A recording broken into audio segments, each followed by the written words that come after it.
Pertama kali saya lakukan itu berkoordinasi dan mencari informasi sama teman yang sudah ada di sana, yang ada di posko, terus mencari data sama keperluan korban gempa atau yang terdampak. Di daerah pedalaman lagi ada daerah beberapa di pedalaman yang tidak bisa dilewati dengan kendaraan dan berjalan kaki. Nah, di situ biasa relawan kekurangan anggota karena ada di beberapa.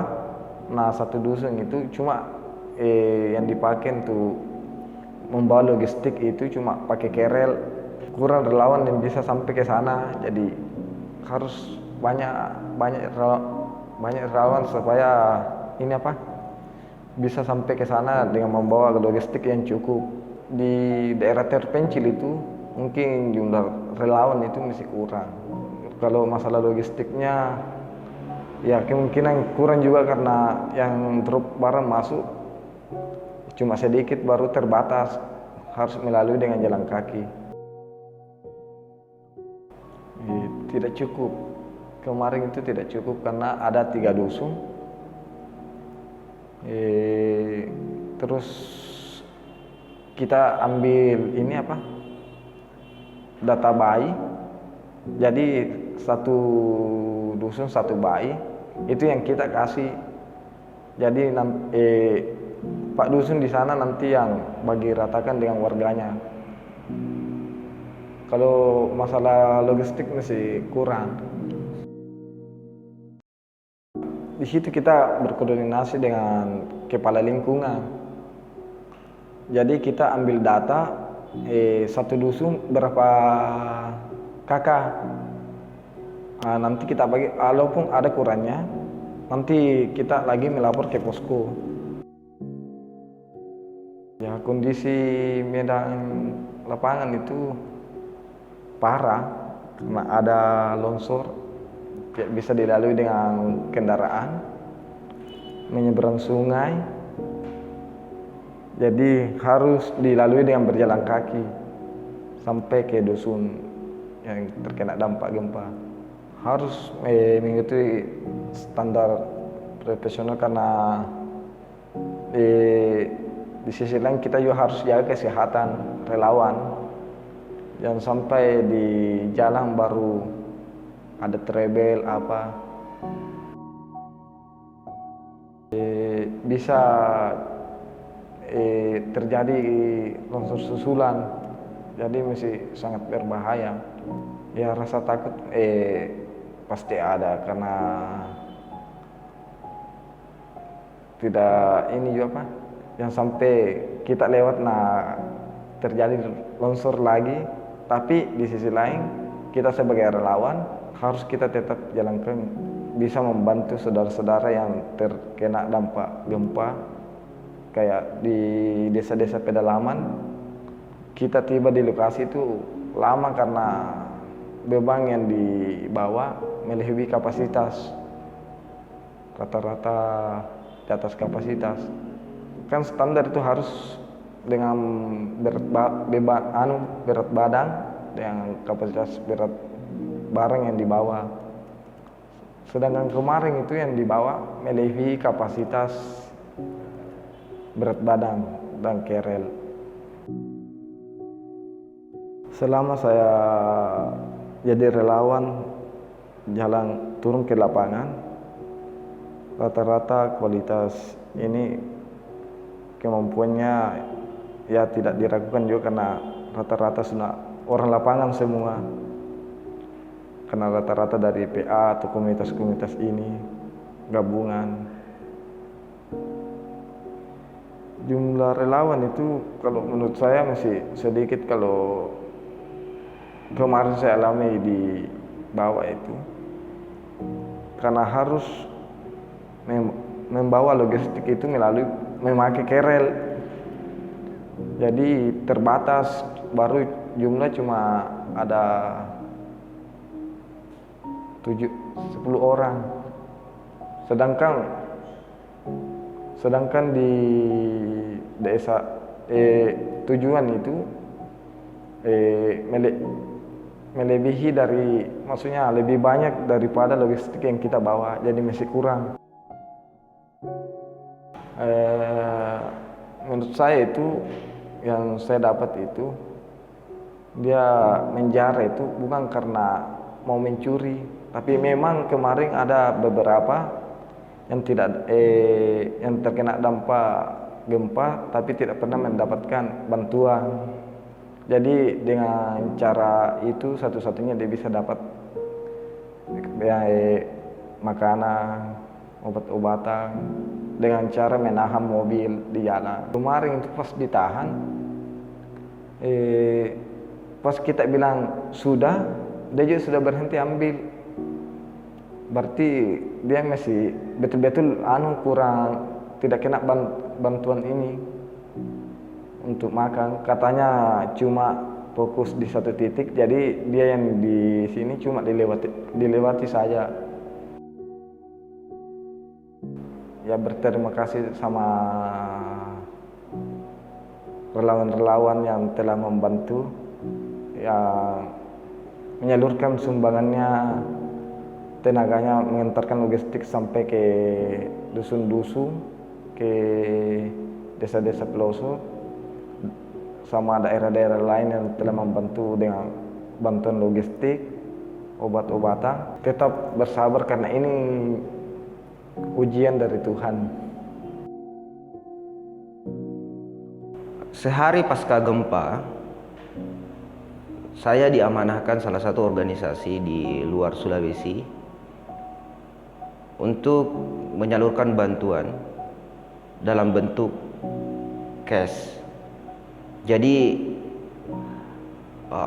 saya dikirimkan dalam bentuk cash, tapi saya yang memiliki kewenangan untuk menentukan kebutuhan apa saja yang harus saya beli untuk disalurkan ke korban atau orang yang terkena dampak gempa.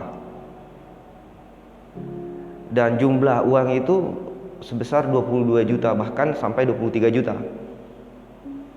Dan untuk menyalurkan bantuan itu secara efektif dan efisien, maka pertama kali yang saya lakukan adalah mengumpulkan data di lapangan melalui relawan-relawan yang terlebih dahulu membangun posko. Jadi bentuk datanya seperti apa, ya terkait dengan jenis kebutuhan apa yang dibutuhkan, seperti untuk bahan pokok dan kemudian alat pendukung pengungsian, misalnya tenda, tikar, dan obat-obatan. Ini terkait lagi dengan informasi awal yang kita terima, karena dalam menentukan setiap langkah skemanya, kami berdasarkan data lapangan. Jadi di saat terjadi gempa pasca 1 hari maupun sampai 7 hari itu, seminggu lah, banyak informasi-informasi yang beredar di media sosial. Contohnya seperti ini. Di media sosial itu banyak sekali korban atau orang yang terdampak menuliskan dalam bentuk status, mengatakan kami butuh tenda di lokasi ini, butuh tenda ini dan ini, dan itu di-share dari satu orang ke orang lain, bahkan ke grup-grup WA. Awalnya saya ingin menjadikan itu sebagai landasan informasi atau data, tapi secara pribadi saya memikirkan itu kurang efektif. Jadi kami selalu berdasar pada data lapangan. Data lapangan itu kami peroleh dari teman-teman lain yang lebih dulu membangun posko. Jadi data lapangan itu disitulah secara spesifik bisa ditentukan. Misalnya dalam satu dusun terdapat 200 kakak dengan jiwa 400, di sana ada anak bayi sekian, dan kemudian di sananya ada lagi lansia.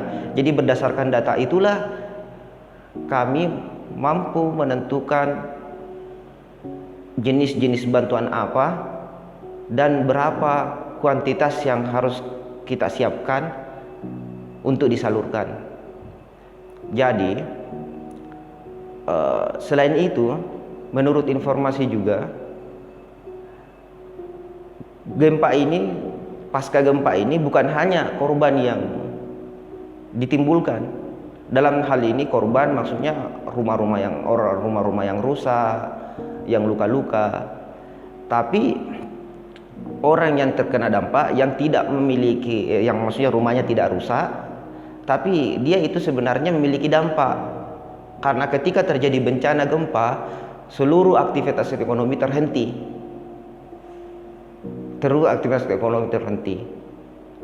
Bahkan salah satu warga di lapangan mengatakan uang tidak berlaku karena semua toko pada tutup.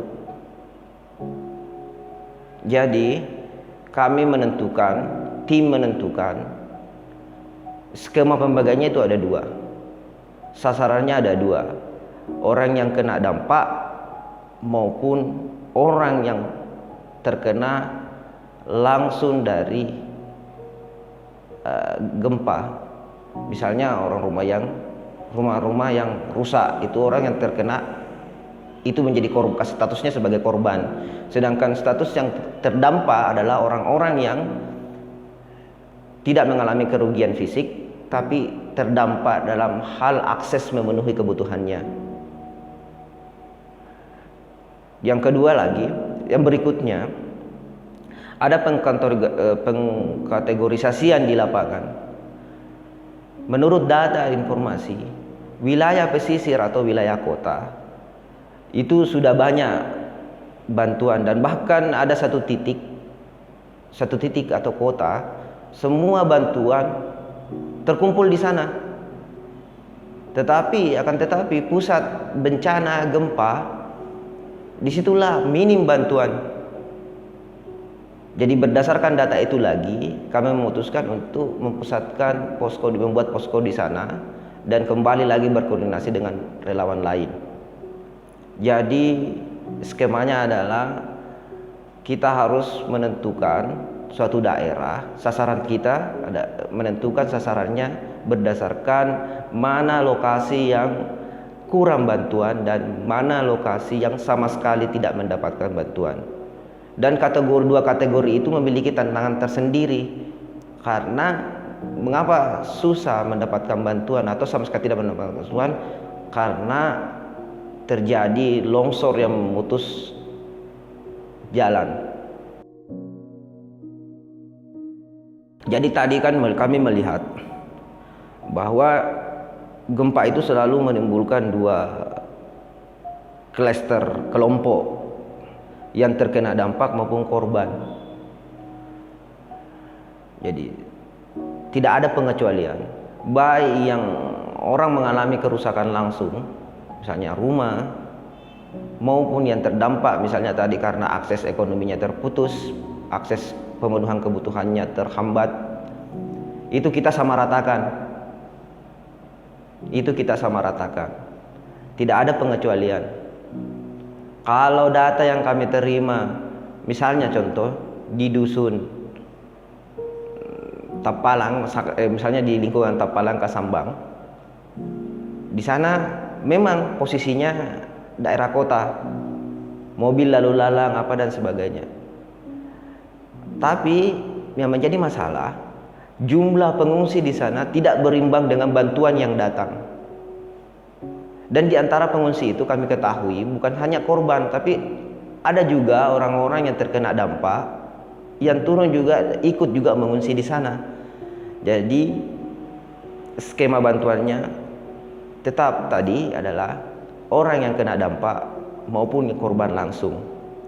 Tetapi yang paling kita target utama kami adalah bagaimana menyalurkan bantuan ini ke daerah-daerah yang minim bantuan dan sama sekali tidak mendapatkan bantuan.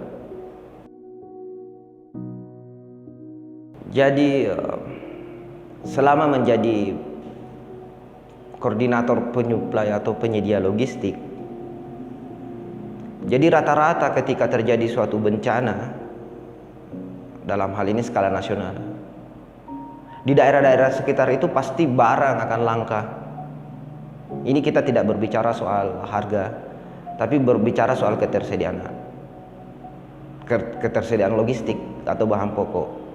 Karena begini, setiap relawan yang ada di luar kota maupun relawan lokal juga akan memiliki perilaku yang sama, akan mencari kebutuhan logistik yang dibutuhkan, yang disalurkan di daerah-daerah terdekat. Jadi jika itu terjadi, semua relawan atau komunitas organisasi memenuhi kebutuhannya, dalam ini membeli barang di lokasi-lokasi terdekat, anggaplah di Wonomulyo, maka otomatis barang itu akan langka. Misalnya salah satu contoh produk ikan kaleng, popok, itu sudah menjadi barang langka. Obat-obatan berupa mungkin minyak kayu putih, itu menjadi barang langka karena ketersediaannya sudah habis. Tenda itu juga sudah habis karena semua relawan-relawan lain, komunitas lain membeli di tempat yang sama. Jadi yang kami lakukan di saat itu, karena kita sudah menebak akan terjadi seperti itu, jadi saya memutuskan untuk memenuhi segala kebutuhan logistik yang akan disumbangkan itu di Kota Makassar. Jadi mulai dari kebutuhan perlengkapan pengungsian berupa tenda, tikar, obat-obatan berupa minyak kayu putih, itu saya penuhi semua di Makassar. Dan alhamdulillah itu bisa terpenuhi dengan baik sesuai target berdasarkan list barang yang dibutuhkan dari data informan yang ada di lapangan. Itu kita mampu penuhi. Jadi intinya adalah kita tidak mempersoalkan soal harga, tapi intinya ketika terjadi suatu bencana, dalam memenuhi kebutuhan logistik harus ketersediaannya harus dipastikan ada. Harus dipastikan ada. Karena relawan yang sudah kita bentuk, tim yang sudah dibentuk tidak akan mampu bergerak jika tidak memiliki logistik yang sudah disediakan. Sewaktu kami melakukan pembentukan tim, kapasitas baik kuantitas dan kualitas itu sangat menentukan keberhasilan di lapangan. Karena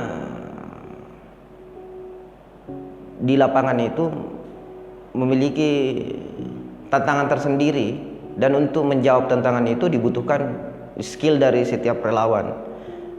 Kemarin kami membawa 17 relawan. 7 diantaranya itu orang-orang lapangan, 2 driver mobil, dan 3 lagi sebagai anggota pendukung.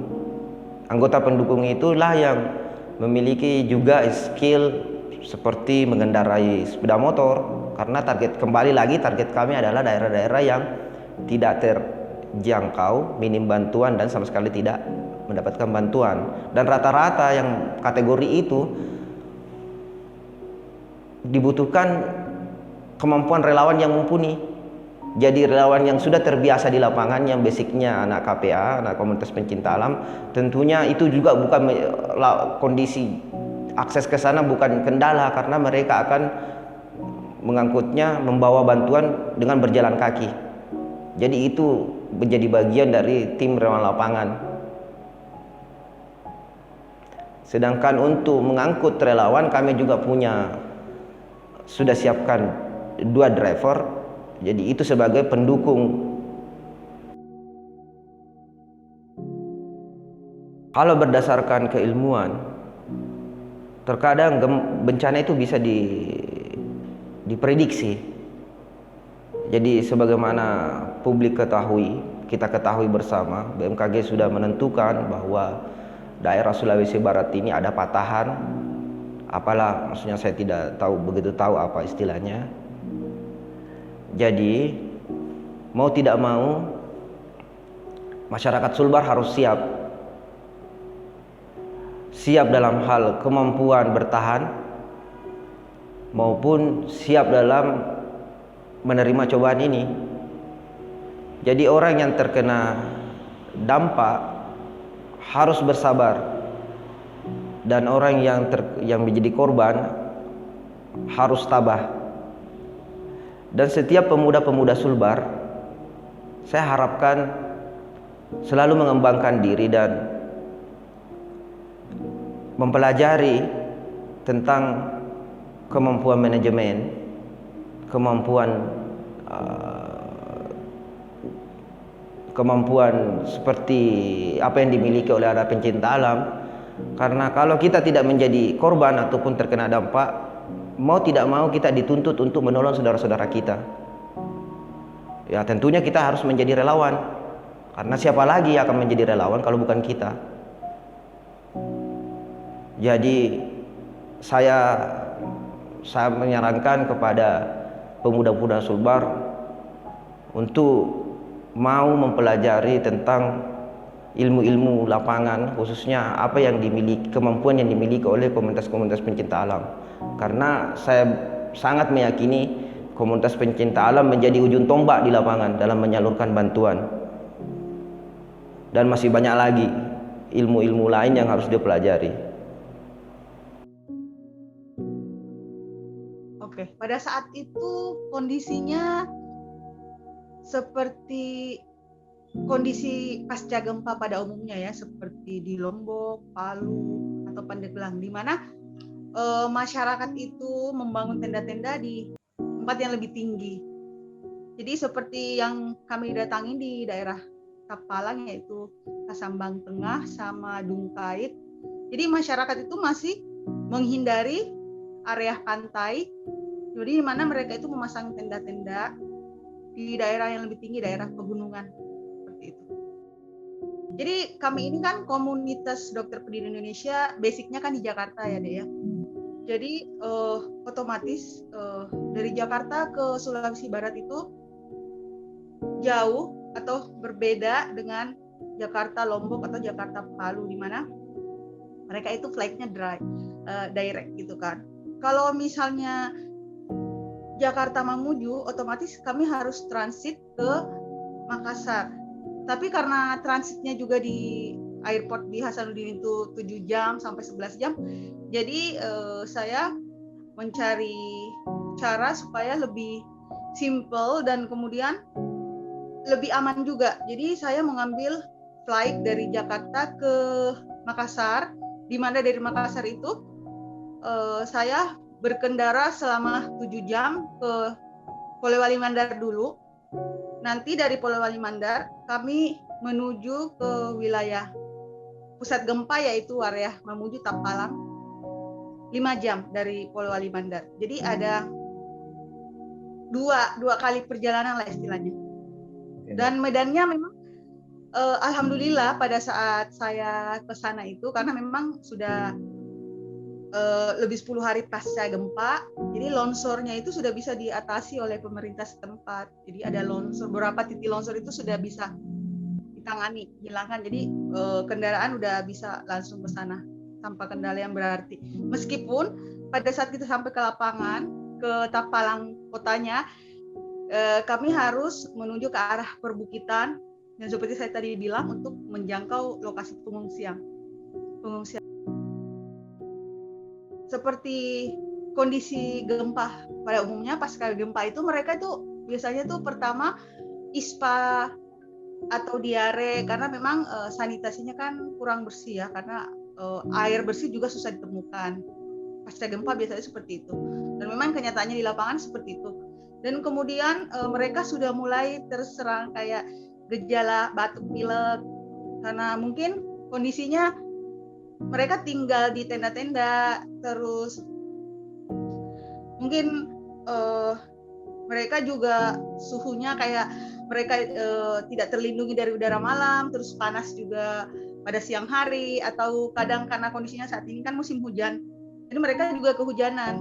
Jadi penyakitnya itu ya ISPA, diare, dan kemudian juga banyak saya temukan itu pasien-pasien dengan tensi yang tinggi, dan memang sih mereka ada riwayat hipertensi juga, tapi karena faktor kondisi mungkin mereka kepikiran atau apa menyebabkan mereka tensinya jadi lebih tinggi, dan mungkin makanannya juga Jadi banyak yang gatal-gatal kayak alergi. Mungkin karena di sana itu mereka bilang mereka suka makan kayak mie instan, terus kemudian mungkin airnya nggak ada, jadi mereka nggak mandi berhari-hari, jadi itu menyebabkan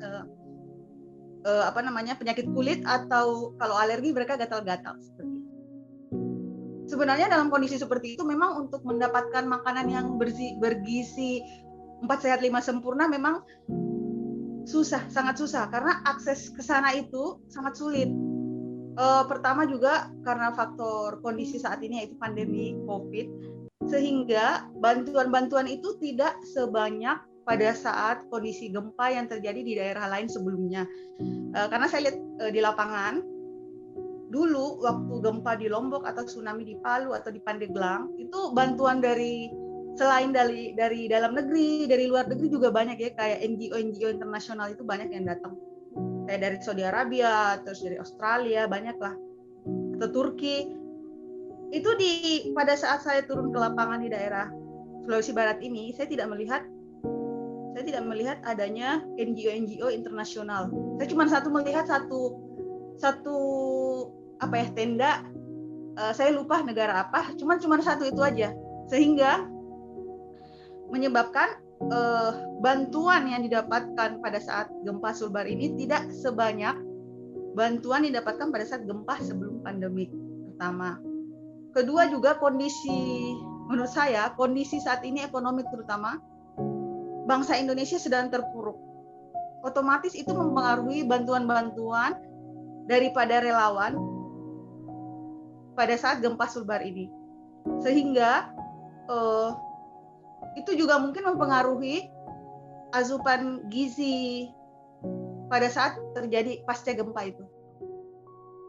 Kalau pasca gempa ya, otomatis kan pemerintah juga cepat tanggap ya dalam menghadapi hal ini. Banyak tim medis dari luar daerah yang datang langsung membantu. Seperti saya lihat tim medis dari dokter-dokter dari Sulawesi Selatan atau dari Jawa Barat. Saya melihat, dan pasti banyak lagi dari kabupaten-kabupaten lain yang turun, kayak dari Palopo aku lihat ya, relawan-relawan dari seluruh daerah di Sulawesi Selatan, Barat, Tengah, dan bahkan di luar seperti Jateng, itu mereka menurunkan tim-tim mereka masing-masing. Dan itu alhamdulillah sangat membantu masyarakat Sulbar yang terkena gempa ini.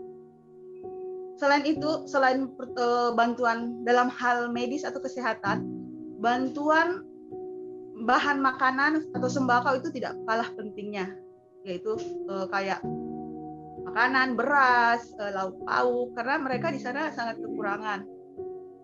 Seperti contohnya di Tapalang, masyarakat mengatakan bahwa pasar seperti yang jual ikan atau dan sebagainya itu tidak ada, sehingga otomatis mereka mungkin beberapa hari atau beberapa minggu, kita tidak tahu, mereka mungkin tidak bisa makan ikan. Mungkin mereka hanya akan makan makanan yang instan, atau misalnya telur, karena telur masih bisa disimpan beberapa lama lah ya, beda dengan ikan. Dan ketiga itu bantuan yang sangat diperlukan adalah bantuan untuk merehabilitasi tempat tinggal mereka, karena semakin lama mereka tinggal di pengungsian seperti tenda dengan menggunakan terpal, itu sangat mengganggu kesehatan mereka, kondisi kesehatan atau bahkan kondisi psikis mereka ya. Sehingga ini beberapa hal yang saya sebutkan tadi ini perlu menjadi perhatian khusus seperti itu. Dan saya yakin pemerintah daerah di Sulbar berusaha keras untuk memberikan bantuan tersebut kepada rakyat Sulbar. Otomatis pasca gempa akan timbul trauma, baik pada dewasa, orang tua, bahkan kepada anak-anak. Itu akan mengganggu kejiwaan mereka. Jadi dalam hal ini, setiap terjadi disaster di wilayah manapun, diperlukan campur tangan pemerintah atau relawan-relawan atau NGO untuk memulihkan psikis mereka. Misalnya memberikan pelayanan seperti trauma healing untuk anak-anak, sehingga akan menyebabkan proses traumatik yang ada dalam diri mereka bisa hilang perlahan-lahan. Karena otomatis terutama pada anak-anak ini, itu akan menyebabkan tumbuh kembang yang terganggu karena proses trauma.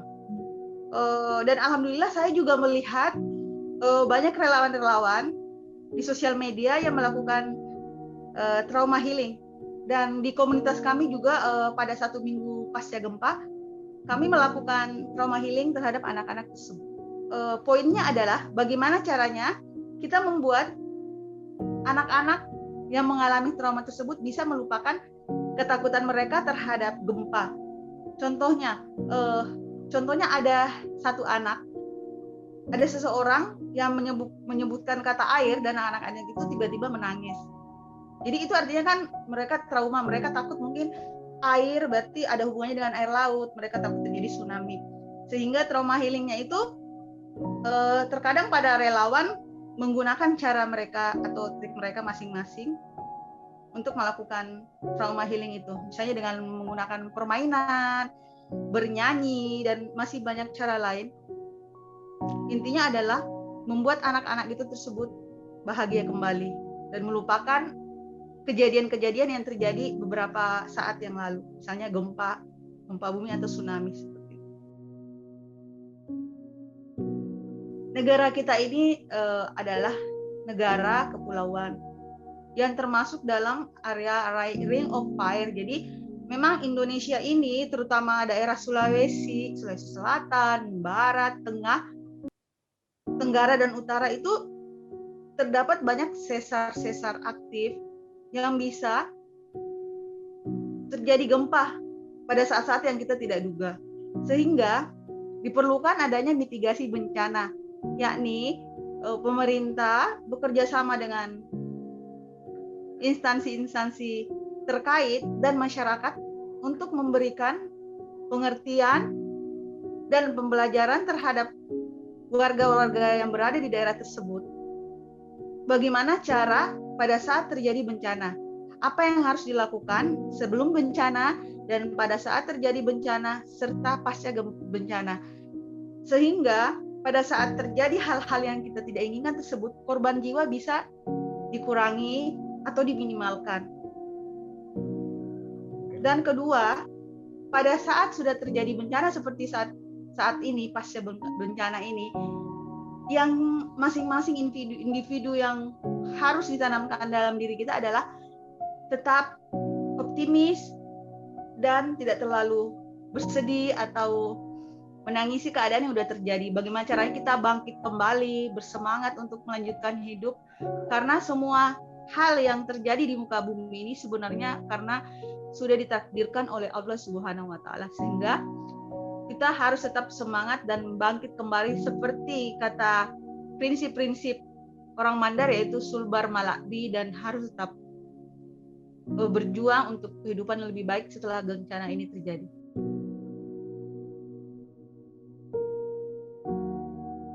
Jadi kondisi lapangan di tempat pengungsian yaitu kondisinya agak lumayan, artinya sebagian dari sisi kayak sanitasi lingkungan, misalnya air, itu masih ada terkendala, artinya masih sangat membutuhkan air. Kalau fasilitas kayak misalnya MCK masih agak kurang karena jumlah fasilitas MCK di sana tidak sesuai dengan jumlah pengungsi.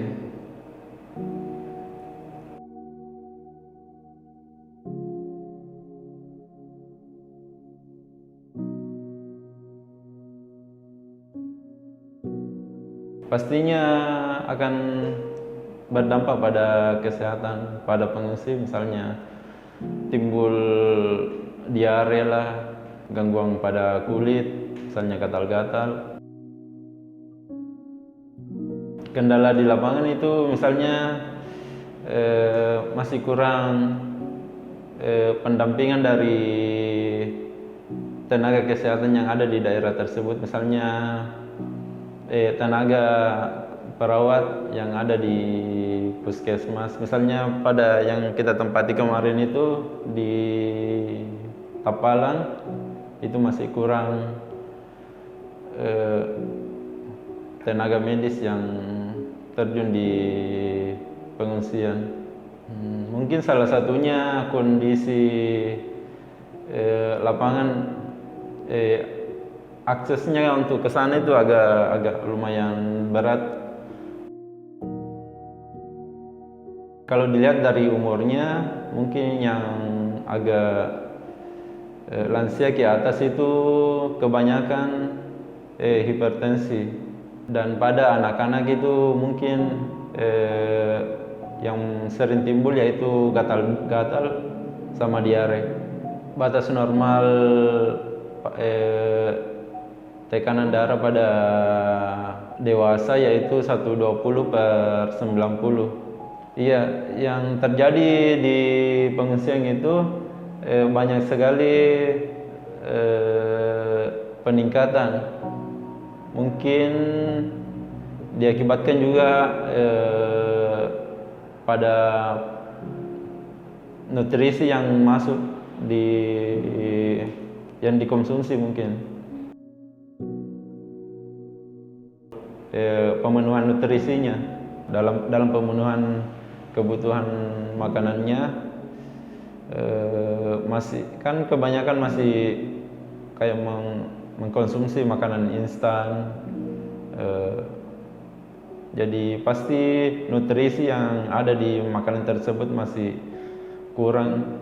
Pasti ada trauma tersendiri, masih ada ketakutan untuk tinggal di rumah masing-masing. Jadi pesan saya untuk warga dan pengungsi agar tetap menjaga kesehatan baik di pengungsian tersebut, menggunakan fasilitas yang ada di pengungsian dengan sebaik-baiknya, serta menjaga kesehatan